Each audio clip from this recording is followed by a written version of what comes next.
Hello there, YouTube. It is brake job day again. We're working on the brakes on Audrey's car again today. This garage door opener, I think, is as old as I am. And the garage door's so tired that you have to help it up or it won't go all the way up, it'll stick. Beautiful day in the neighborhood, and by that I mean it's in the low 40s. So last few times I've been driving this around, we took it up to cities a couple times, whatnot. This brake is sticking. It's causing this wheel to get excess heat built up in it, which isn't good. I don't know if it's a brake hose, I don't know if it's pads. Yeah, we in Minnesota, we don't need much to be happy. As long as it's not negative 14. It's a beautiful day out. You can still see that's all that's left of the ice on the side of the RV. We're almost unthawed, guys. I mean, it could still snow in March and April, but not much of it's gonna stick. I had a friend once tell me when I first moved to this state that it always snows once in May, and I've never been able to prove him wrong. We're gonna get the car jacked up, we're gonna get that wheel off, and we're gonna figure out what's going on here. One of the sway bars that I put in about a month ago, maybe a month and a half ago, is already broken. Yeah, that sucks.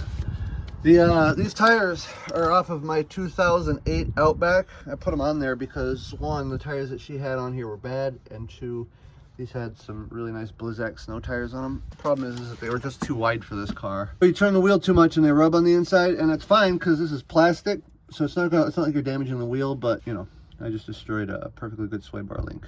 In the name of science, here's the brakes. 14 millimeter on this.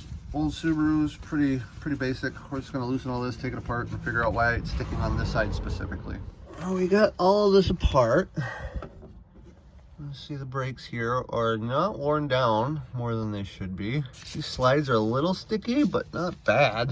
I mean, there's nothing, you know, there's nothing in here that's like, oh, that's not good. I'm gonna pull all this out and grease the crap out of it. I think it's this hose, to be honest with you. I think this hose is bad inside. What's happening is when you squeeze the brakes, the fluid in here is getting trapped in the caliper and it's not being released back out of it.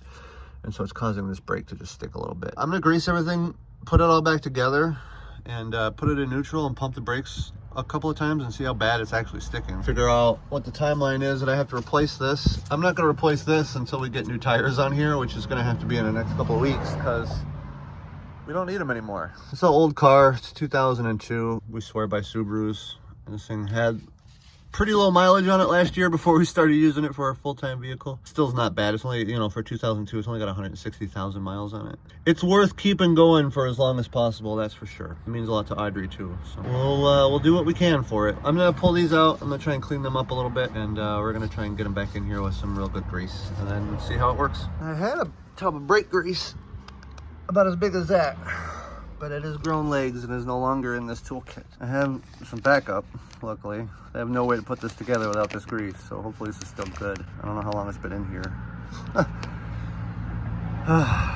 Never mind, turns out I'm the idiot. It's sitting right here. I don't know, I guess I don't work on cars every day like I used to, huh? I gotta get used to it again. You know, glad I didn't just lose all of it. Anyway, this week on Steven Takes 3 times as long to do anything because, you know, he's forgetful. Okay, we have all those re-greased. They're moving okay, like they should. It's all fine. This caliper is, well, it's crusty. I don't have a brake pad to put in there. Usually I would use the old pads to repress these back in. You don't want to just ever take your C-clamp and push on a raw caliper. That's how you break stuff.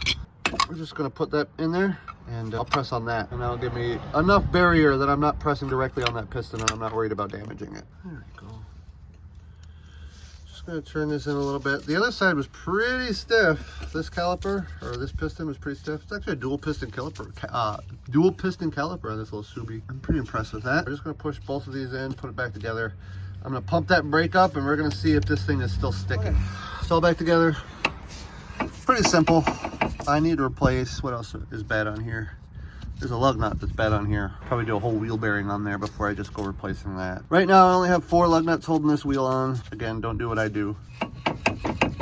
That's loose and free right now. So what I'm gonna do is we're gonna get in the vehicle, we're gonna pump the brakes up a couple times, and I should be able to come out, and this should not be frozen. It should release on its own.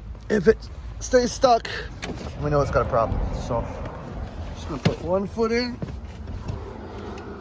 pump those brakes back up, car's on a jack, so I'm not really putting any weight on it. I just want that brake pedal to get tight. And it is. What does this look like? That is stuck. That is stuck. So yeah, that brake hose is not releasing the pressure like it should. Oh God, yeah, I can't drive this. This is bad. All right, I did get this to free up. It is this brake hose. I don't think letting it free, I don't know, letting it release like it should be. But this is all really tight in here. We're gonna try replacing this brake hose to start with.